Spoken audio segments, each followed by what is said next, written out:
करवाया था। हाँ जी।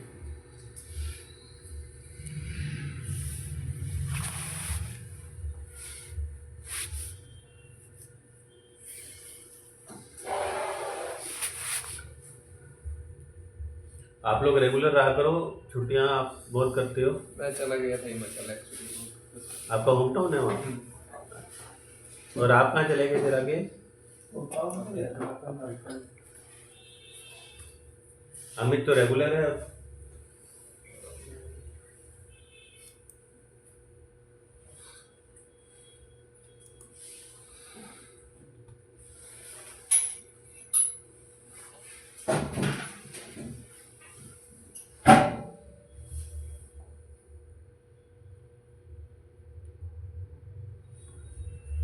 ठीक, तो हम फिलेट कमांड कर रहे थे।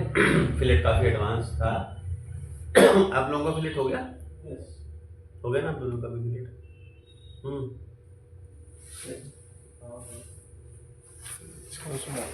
थोड़ी मोटा हुआ।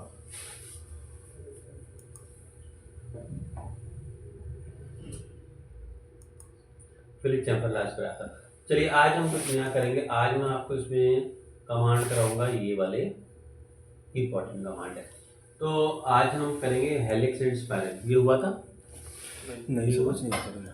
जब भी हमें अपनी ड्राइंग में कभी अच्छा, उससे पहले एक और चीज़ बताऊंगा। हम एक नई फाइल स्टार्ट करते हैं। जिस तरह से हम अपनी ड्राइंग में नट और बोल्ट पे चूड़ी दिखाते हैं, मैंने यहाँ पर एक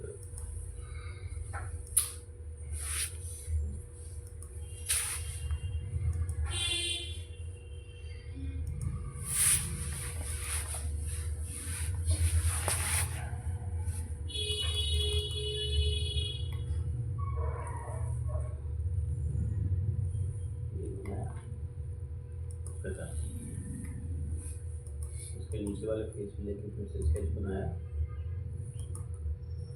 देखिए, जहाँ आप जितना ज़्यादा काम करेंगे ना, उतनी ज़्यादा स्पीड आपकी बढ़ जाएगी इस पर। और जब इंटरव्यू आप देने जाते हो ना, तो वहाँ पे ना आप देखने वाले को सिर्फ 2 मिनट चाहिए आपके काम करने के तरीके को देख के वो समझ जाता है आप जिस स्पीड में काम कर रहे हो ना। जैसे आपका हाथ फटाफट चल रहा है इस पर, तो उसको समझ आया था कि हाँ इसको आता है, उसको ज़्यादा कुछ करने की जरूरत है ही नहीं। और जो अटक अटक के काम करेगा अनाड़ी की तरह, उसको पता लग जाता है, वो भी मालूम पड़ जाए। ये जैसे हमने एक बनाया। और बाकी आगे की इसमें अगर हमें थ्रेड दिखाना है, जैसे चूड़ी काटनी है, तो हमारे पास दो तरीके होते हैं। एक पहला तरीका जो है उसे हम कहते हैं इसमें कॉस्मेटिक थ्रेड। हमने क्या किया, यहाँ से हम इंसर्ट में गए, यहाँ से हम एनोटेशन में गए, और यहाँ पे हमारे पास एक ऑप्शन है जिसका नाम है कॉस्मेटिक थ्रेड। ये ले लिया हमने। जब आप कॉस्मेटिक थ्रेड लेते हो, हाँ, कॉस्मेटिक थ्रेड लेते हैं, तो ये आपसे कहता है कि आप एक सर्कुलर एज सेलेक्ट करो। आपने इस वाले सिलेंडर की सर्कुलर एज को ही सिलेक्ट करना है। ये ऐसा इसलिए कहते हैं क्योंकि इसको सिलेक्ट करते ही इसने इसके डायमीटर को आइडेंटिफाई कर लिया। ये अपने आप आ गया ना, इसमें देखो माइनर डायमीटर लिखा रहा है। अगली बात ये आपसे पूछ रहा है कि इसको आप कहाँ तक लगाना चाहते हो। अगर तो अप टू द नेक्स्ट आपने ले लिया इसमें और ओके कर दिया, तो मैं कर तो दिया, हो भी गया अप्लाई, यहाँ पे दिखा भी रहा है, पर यहाँ शो तो कर नहीं रहा। इसको शो करने के लिए आपको यहाँ से जाना पड़ेगा ऑप्शंस में और डॉक्यूमेंट प्रॉपर्टीज में। यहाँ पे एक जगह लिखा हुआ है डिटेलिंग, यहाँ से हम शेडेड कॉस्मेटिक थ्रेड को लेके ओके कर देंगे। दिखाई दिया? अब दिखाई दे रहा है, ये सिर्फ इसका एक रिप्रेजेंटेशन है, फिजिकल रिप्रेजेंटेशन है ना। ये एक्चुअली में कटा हुआ नहीं है। आप इसको दूर से देख रहे हैं तो ऐसा लग रहा है कटा हुआ है, मगर कटा हुआ नहीं है। ठीक है, तो क्या होता है कि इसका जो हमारा पर्पस होता है वो केवल ये होता है कि हम ये समझ सकें कि कौन सा स्टैंडर्ड है। इसमें कुछ एरर है जिसके कारण से यहाँ पे दिखा नहीं रहा, नहीं तो यहाँ पे ISO ASNI जितने भी इंटरनेशनल स्टैंडर्ड होते हैं वो सब लिखे होते हैं। और ये थ्रेडिंग जो हम लगा रहे हैं उसमें वो भी सारा दिखा रहा होता है। मतलब उसकी जो डिटेल होती है, स्पेसिफिकेशन भी शो करता है यहाँ पे। ठीक है जी, तो ये यहाँ पे वो दिखाता है। तो हमारा मेन पर्पस जो है वो सिर्फ ये था कि हम ये जान लें कि इसमें हमने कौन सा थ्रेड लगाया हुआ है, कौन से स्टैंडर्ड का, कौन से टाइप का। वो हमसे वहाँ से देखने को मिल जाता है हमें। अच्छा, अगर मेरे को इसको पूरे पे नहीं लगाना था तो हम आपको नेक्स्ट की जगह ब्लाइंड कर लेते। ब्लाइंड में जब आप देते हो तो ये आपसे कहता है स्टार्टिंग फेज बताओ, स्टार्ट कहाँ से करना है। हमने कहा स्टार्टिंग के लिए हमने ये दिया, ग्रीन कलर का हो गया स्टार्टिंग फेज। और अब उसने पूछा कि अब आप इसकी डेप्थ बता दो कितनी। ये देखो मैंने कम कर दिया, कम हो रही है। ठीक है। तो क्या होता है कि हमारे को मेन जो ज़रूरी बात समझने वाली है वो है इसकी टेक्निकल स्पेसिफिकेशन। हमें इसकी रिप्रेजेंटेशन से कोई ज़्यादा मतलब फ़र्क नहीं पड़ता कि ये कैसा दिखा है। लेकिन अगर आप कहते हो कि हमें काट के ही दिखाना है तो वो भी हम अभी सीखेंगे। ये तो हो गया एक कॉस्मेटिक थ्रेड, ठीक है। प्रैक्टिकली काम में यही चलता है, ठीक। क्यों ये चलता है? क्योंकि इसमें पहली बात तो ये कि ये आसान है और इससे ड्राइंग का फाइल का जो साइज़ है वो कम रहता है। उस पर अगर आप करोगे तो फाइल का साइज़ भी बढ़ जाएगा उसमें, ठीक है। चलिए ये बात हो गई। अब हमने क्या किया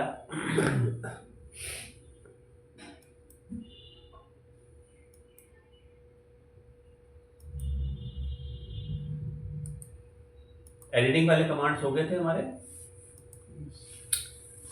एडिटिंग वाले करवा दी थी ना।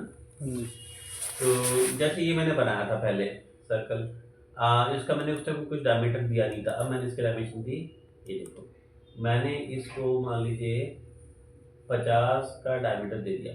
अच्छा मैंने ये बात आपको समझाई थी ना कि यहाँ पे जो वैल्यू लिखते हैं वो हम ऐसा भी कर सकते हैं। मान लो कोई कैलकुलेशन करनी थी मुझे, मैंने यहाँ पे 100 बटे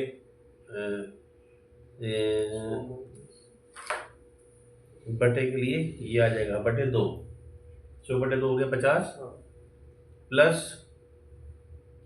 8 माइनस 2 और मल्टीप्लाई हुआ है सर 8। अच्छा मल्टीप्लाई 8 हो गया, मैंने 2। चलो मैं तो एग्जांपल के तौर पे दिखा रहा हूँ, ठीक है। ये जो मैंने करा है इसमें, तो ये क्या करेगा कि अपने आप इसके बेस पे देखो 398 निकाल दिया उसने उस कैलकुलेशन को करा और 398 निकाल दिया। मतलब कि अगर मुझे यहाँ पे करने के लिए कोई कैलकुलेशन करनी हो तो आप डायरेक्टली वो कैलकुलेशन उसमें दे सकते हैं। अभी बात समझ, वो अपने आप आपको निकाल के दिखा देगा बल्कि यहाँ पे ना इक्वल टू करके शो भी करता है कि क्या आ गया। यहाँ पे इसने अप्लाई कर दिया था डायरेक्ट, वहाँ इक्वल टू लिखा हुआ भी आएगा कि ये कितना हो जाता है। ये मैंने कर दिया, ये कर दिया मैंने, ये देखो। और थ्रेड भी उसके हिसाब से एडजस्ट अपने आप हो गया क्योंकि हमने सर्कुलर एज ली थी, है ना। कॉस्मेटिक थ्रेड को मैंने क्या किया, सप्रेस कर दिया, ये रहा सप्रेस कर दिया। अब हम अगले कमांड पर आ गए नेक्स्ट कमांड में यहाँ से कर्व में से हेलिक्स एंड स्पाइरल कर लिया।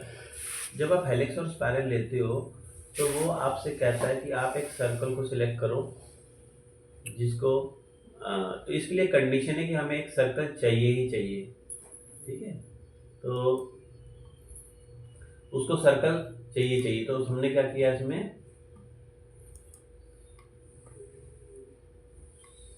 मैंने क्या किया यहाँ से जाके टॉप प्लेन पे जाके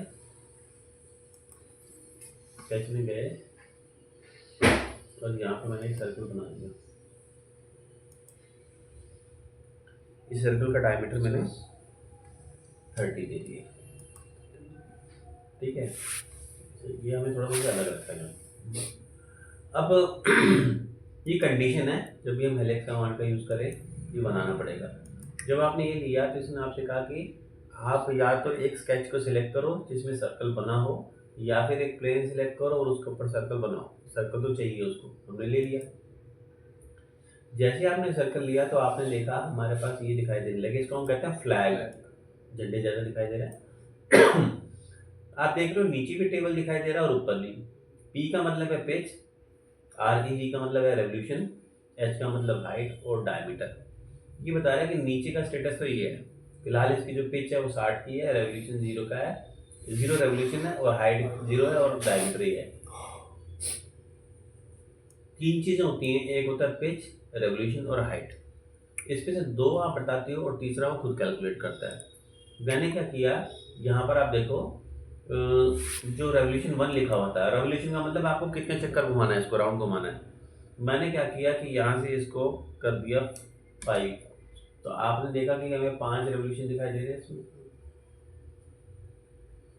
आप इसकी डायरेक्शन को चाहो तो बदल सकते हो, ऊपर या नीचे रिवर्स डायरेक्शन करके हम इसको ऐसे भी ले सकते थे। तो आपने देखा 5 राउंड दिखाई दे रहे हैं। अच्छा, पिच क्या है, इनके बीच की दूरी, पिच को मैं कम कर रहा हूँ तो ये बीच का गैप कम हो रहा है, उसको पिच कहते हैं, ठीक। तो अब आप ये देखो कि अगर आपने बताया कि हमारे पास जो है पिच है 25 की और रेवोल्यूशन है 5, तो 125 की हाइट होगी ना, 25 गुना में 5 125। 3 पैरामीटर्स होते हैं, 2 आप बताते हो, तीसरा वो खुद कैलकुलेट करता है। तो आपने 2 क्या क्या बताया? आपने बताया पिच और रेवोल्यूशन। आपने बताया कि पिच इतनी है और आपने बताया कि रेवोल्यूशन ये है, ठीक है। हमने यहाँ से इसको लेके बढ़ा दिए, ठीक है। अच्छा, इसके बाद में रिवर्स डायरेक्शन मैंने बताया दिया, नंबर ऑफ रेवोल्यूशन भी मैंने आपको बता दिया। इसमें एक जगह स्टार्टिंग एंगल लिखा है, जब हम इसमें चढ़ाते हैं, चूड़ी लगाते हैं ना, तो फिर यहाँ पर आप यहाँ से एंगल दे सकते हो। ये देखो मैंने जैसे एंगल को बदलना शुरू किया, तो जितना नीचे से हो रहा है उतना ऊपर भी देखो घूमता जा रहा है, ये घूमता जा रहा है ना। एंगल पे हो रही सर ये? नहीं नहीं नहीं, नीचे का एंगल है। जब हम किसी चूड़ी को घुमाते हैं तो जो इसका एक स्टार्टिंग एंगल होता है, वो स्टार्टिंग एंगल मैच करना पड़ेगा। ये वो स्टार्टिंग एंगल है, लेकिन नीचे से जितना ज्यादा ये घूम रहा है ना, ऊपर से भी देखो कम होता जा रहा है, मतलब बराबर तो उतना ही जाएगा। 10 के 10 चक्कर ही जाएंगे, 11 तो नहीं हो जाएंगे ना, पर एंगल जो नीचे जितना से नीचे से कम हो रहा है उतना ऊपर भी जा रहा है, देखो आप, ठीक है। अच्छा, इसके बाद में फिर यहाँ पर हमारे पास ये क्लॉकवाइज दिया और एंटी क्लॉकवाइज दिया। आपको पता ही कि हमें चूड़ी घुमानी इस तरह घुमानी है, उस तरह घुमानी है। टेपर हेलिक्स अगर हम देते हैं तो टेपर हेलिक्स में आपने एंगल दिया, जो जो आप एंगल दे रहे हो देखिए इसके साथ में ये फैलता जा रहा है। अगर मैं इसको इन्वर्ट करूंगा तो ऐसे, और आउटवर्ड करेंगे तो ऐसे।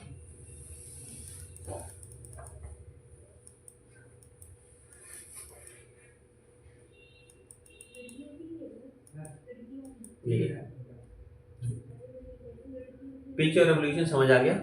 अगली बात पर आते हैं, height and revolution. Height and revolution हमने जब लिया अच्छा, इसके मैं एक चीज करके दिखाता हूँ आपको।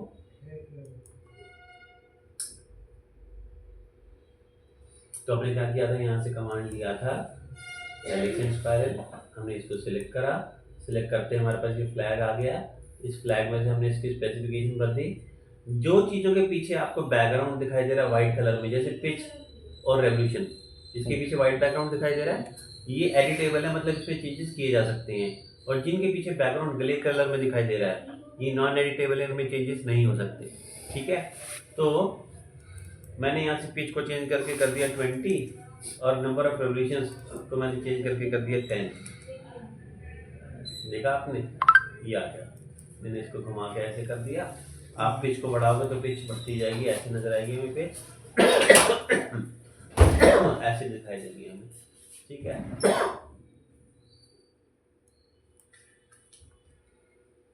बार्गेनिंग कर लेना इसके साथ। ये देखो हमने यहाँ पे लिया इसमें और ये बना दिया। हालांकि कमांड एक स्वीप का है जो मैं आपको आगे सिखाऊंगा। मैं सिर्फ अभी यहाँ पर आपको एक का एग्जांपल दिखा रहा हूँ कि ये कैसे यूज़ हो सकता है। तो वो मैंने क्या किया, ये हेलिक्स का स्प्रिंग बनाया था। इसको बनाने के बाद मैंने यहाँ से एक प्लेन क्रिएट कर दिया। प्लेन बनाना तो आपको आता ही है।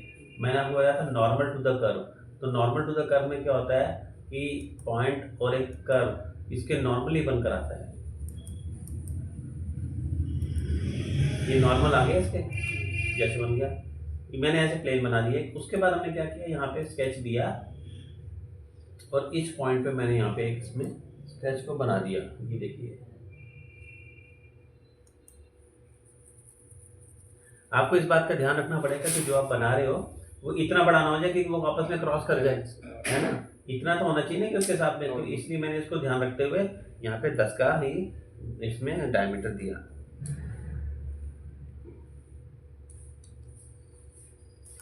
और एक चीज देखिए, हमें दिखने में ऐसा लग रहा है कि ये सही मिल गया, मगर एक्चुअली में है नहीं। मैंने क्या किया, स्केच में एडिटिंग करी और एक तो सिलेक्ट करा इस पॉइंट को और एक कंट्रोल प्लस करके सिलेक्ट करा इस कर्व को। तो हमारे पास एक नया रिलेशन देखने को मिला पियर्स का। हम पहली बार कर रहे हैं इसको। पियर्स करने से क्या होगा कि ये इसके सेंटर के पे उसको मैच कर देगा। ये ज़रूरी है, सेंटर में आएगा तभी ठीक काम करेगा। तो मैंने यहाँ पे ये बना दिया, ठीक है जी। प्लेन को विजिबल नहीं रखना था तो मैंने यहाँ से प्लेन को ऑफ कर दिया, ऐसे दिखा दिया और एग्जिट कर दिया, तो भी ठीक बना। इसके बाद में अच्छा मैं इसको सप्रेस कर दूँ, इसकी भी कोई ज़रूरत है नहीं ऐसा, तो हम इसको सब प्रेस कर सकते हैं, गैप हो गया, ठीक है, हमें ये चीज़ दिखाई देनी कर रही है। इसके बाद में हमने कमांड लिया स्वीप का, मैंने ये प्रोफाइल के लिए इसे सिलेक्ट करा और पाथ जब इसने पूछा तो मैंने इसको सिलेक्ट करा, आपने देखा ये बनकर आ गया, ठीक है। अब हम चलते हैं स्वीप कमांड में, डिटेल में आपको बाद में समझाऊंगा, फिर से बता रहा हूँ, हम अभी मेन फोकस जो कर रहे हैं वो हमारा कमांड जो है हेलिकल है, ठीक है। तो मैंने क्या किया कि यहाँ से जाके हेलिकल स्वीप में चलते हैं, एडिटिंग करते हैं, यहाँ पर आ गए, मैंने क्या किया पेज को बढ़ा दिया, पिच को बढ़ा दिया और ओके करा, तो आपको इनके बीच में गैप ज़्यादा दिखाई दिया, पिच जो बढ़ा दी थी आपने। फिर आपने क्या करा कि इसको टेपर हेलिक्स कर दिया, टेपर हेलिक्स करने पे क्या हुआ, एंगल जो भी दिया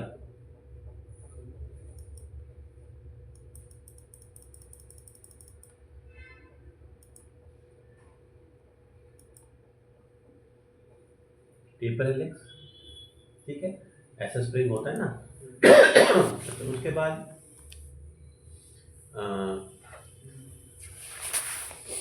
अगर हमने यहाँ से पिच एंड रेवोल्यूशन की जगह हाइट एंड रेवोल्यूशन ले लिया, तो अब मिसिंग क्या है इसमें से, हाइट एंड रेवोल्यूशन तो आप दे रहे हो, पिच मिसिंग है, इसका मतलब अगर आप टोटल हाइट बता दो, ठीक है, और ये देखो इसमें टोटल हाइट और रेवोल्यूशन हम बता देंगे तो पिच कैलकुलेट होगी। तो यहाँ पर अब जो आपने तरीका लिया है इसमें वो आपसे कह रहे हैं टोटल हाइट बताओ कितनी है और रेवोल्यूशन कितने हैं, मैंने मान लो टोटल हाइट दे दी 500 की और नंबर ऑफ रेवोल्यूशन दे दी 10, तो पिच कितने की आ गई, अपने आप 50 की होगी, 500 को अगर आप 10 से भाग करोगे तो 50 आ जाएगा, है ना, देखिए आ गई, देखो ठीक, 3 पैरामीटर से 2 आप बताओगे, तीसरा वो खुद कैलकुलेट करेगा। फिर से देखते हैं, अगला ऑप्शन पर आ गए height and pitch. Height and pitch में क्या है, उसने आपसे पूछा कि टोटल हाइट बता दो कितनी रखनी है, हमने 500 की दी हुई थी, फिर पिच बता दो कितनी रखनी है, अभी हमने 50 की पिच रखी थी, तो नंबर ऑफ रेवोल्यूशन खुद कैलकुलेट होंगे, है ना, कितने राउंड लगेंगे वही होंगे ना कैलकुलेट। तो पिच को मैं यहाँ से बदल सकता हूँ, ये जो आप यहाँ से बदल सकते हो वो आप यहाँ पे बदल सकते हो, देखो बदलने वाली ऑप्शन आपको यहाँ नजर आ रही है, जो चेंज हो सकता है वो यहाँ से भी हो जाएगा, वहाँ से भी हो जाएगा। पिच को मैं अगर कम करूँगा तो देखो जाहिर सी बात है राउंड ज़्यादा आने लगे, पिच को मैं बढ़ाऊंगा तो राउंड उतने कम हो जाएंगे, ये देखो क्लियर। नेक्स्ट ऑप्शन पर आते हैं जिसका नाम है स्पाइरल। जब मैंने स्पाइरल करा तो ये क्या हुआ कि इसमें हाइट खत्म हो जाती है, स्पाइरल करने पे हाइट खत्म हो जाती है, ये देखो ऐसे केवल रह जाती है इसमें पिच, ये देखो आप, ये है पिच इसकी,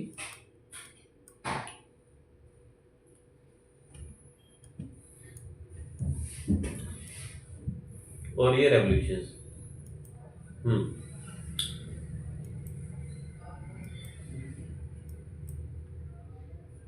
ये देखिए, तो ये क्या हुआ, जैसे कछुआ छाप अगरबत्ती होती है ना, वैसा ही बन गया कुछ इसमें।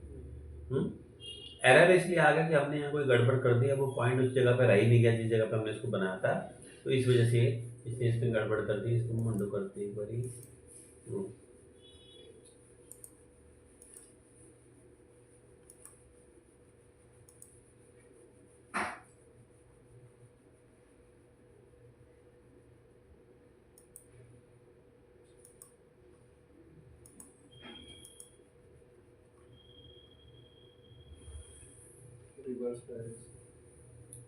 हाँ वो अंदर की तरफ है ना, इसलिए रिवर्स है, लेकिन इनके बीच में पिच थी, इसको हमने बढ़ा दिया, पर इसको बढ़ाने से क्या हुआ कि वो, हाँ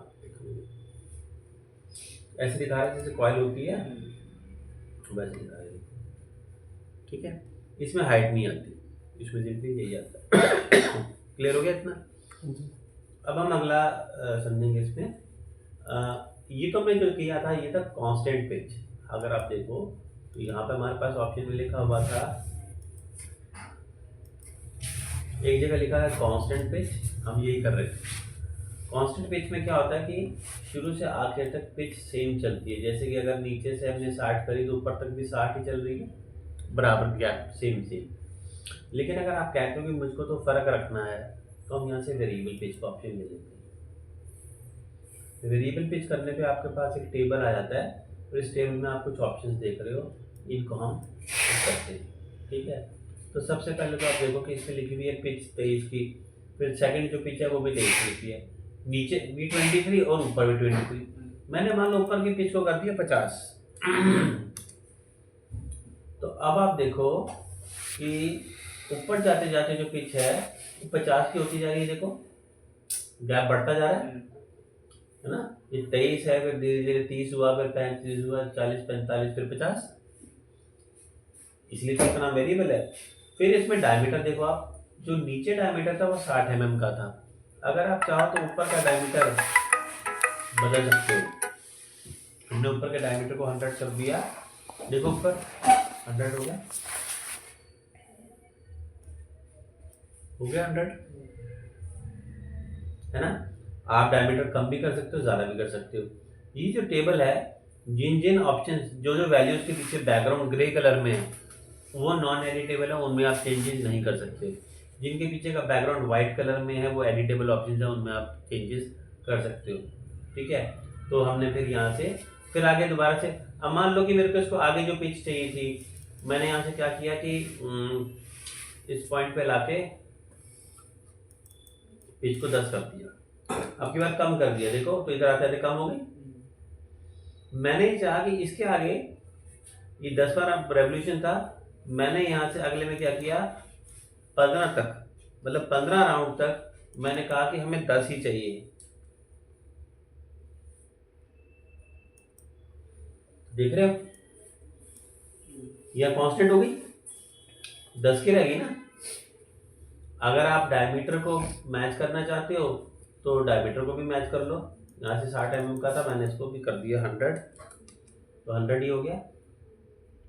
कम करना हो तो कम भी कर सकते हैं, आप डायमीटर भी चेंज कर सकते हैं इसमें से। देखा आपने, ठीक। टेबल बना के आप जैसा चाहे वैसा इसको कर सकते हैं, क्योंकि क्रॉस सेक्शन हमारा इसमें फिट नहीं बैठता, इसलिए स्वीप कमांड काम नहीं करेगा। वो तो मैंने वैसे ही आपको समझाने के लिए किया था, तो इसमें वो हमारा स्वीप कमांड बैठता है। तो देखा आपने किस तरह से इसमें हम टेबल वाला भी बना सकते हैं। तो एक तो कांस्टेंट हो गया और एक वेरिएबल हो गया, समझ आ गया। नट बोल्ट पे कैसे बनाएंगे सर ये? नट बोल्ट पे बनाएंगे जैसे ये थ्रेड काटेंगे, वो जब मैं आपको स्वीप कमांड सिखाऊंगा ना डिटेल में तब बताऊंगा। कार्टन वाली मैंने आपको कॉस्मेटिक तो समझा दिया आज, वो जब स्वीप समझाऊंगा तब बताऊंगा, नहीं तो ये भी नहीं समझ आएगा आपको जो बता रहा हूँ। ठीक है सर, आगे बढ़ते हैं, और करवा दूँ आगे। कल आना सर, कल क्या है, क्रिसमस डे। क्रिसमस है कल? नहीं हमारी छुट्टी नहीं है। आना ना, कल करवा दिया सर, आज काम। ठीक है, आज मैंने आपको बहुत इंपॉर्टेंट कमांड बताया, हेलिक्स एंड स्पाइरल। ये खास तौर से चूड़ी बनाने के लिए और स्प्रिंग, चूड़ी काटने के लिए और स्प्रिंग बनाने के लिए इसका यूज़ किया जाता है। वो कैसे करेंगे देखो, स्वीप कमांड मैंने सिखाया नहीं है, नहीं होगा ये तो कोई परेशानी वाली बात नहीं है इसमें, है ना। और साथ में मैंने आपको कॉस्मेटिक थ्रेड अप्लाई करना बताया। कॉस्मेटिक थ्रेड को देखने के लिए आपको यहाँ से ऑप्शन में जाके डॉक्यूमेंट प्रॉपर्टीज में से डिटेलिंग में जाके इसको लेना पड़ता है। ठीक है, तो इसको आप करके देखो कैसे, बाकी नेक्स्ट क्लास में